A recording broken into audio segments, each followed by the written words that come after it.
नमस्कार। आज हमारे साथ है डॉक्टर अविनाश बुंदीवाल सर, जो कि पेन फिजिशियन है, ऐसे डॉक्टर जो दर्द से संबंधित बीमारियों के बारे में इलाज करते हैं। आज हम सर से बात करने वाले हैं घुटनों के दर्द के बारे में।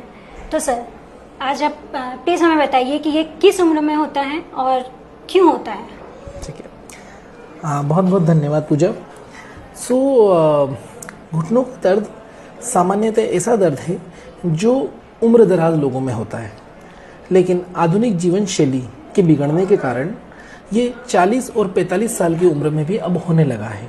सामान्यतः ये दर्द घुटनों में घिसाव आने के कारण होता है, जिसमें घुटनों के बीच की मेनिस्कस घिस जाती है और चिकनाई की कमी हो जाती है, जिसे हम ऑस्टियोआर्थराइटिस कहते हैं।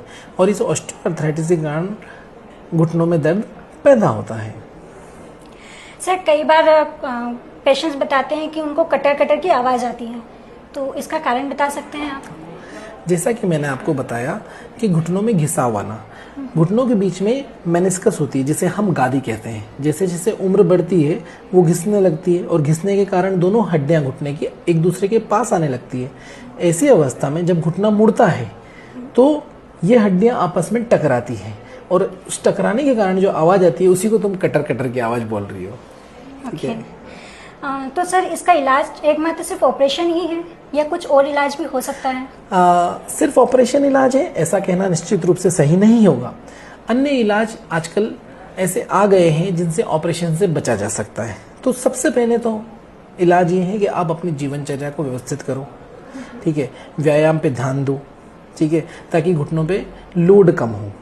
दूसरा, ऑपरेशन के अलावा अगर हम इन्वेजिव ट्रीटमेंट की बात करें तो आजकल मार्केट में कई तरह के इंजेक्शन्स आ गए हैं जिनका रिजल्ट बहुत अच्छा है। इतना अच्छा है कि कई बार मरीज ऑपरेशन से भी बच जाता है। इनमें स्टेरॉयड इंजेक्शन्स हो सकते हैं, इनमें पीआरपी के इंजेक्शन्स हो सकते हैं, जिसे जो सबसे आधुनिक है जिसे हम प्लेटलेट रिच प्लाज्मा कहते हैं। इसमें बनी बनाई चिकनाई के इंजेक्शन्स होते हैं। ये इस बात पर निर्भर करता है कि मरीज के घुटने की वर्तमान अवस्था क्या है।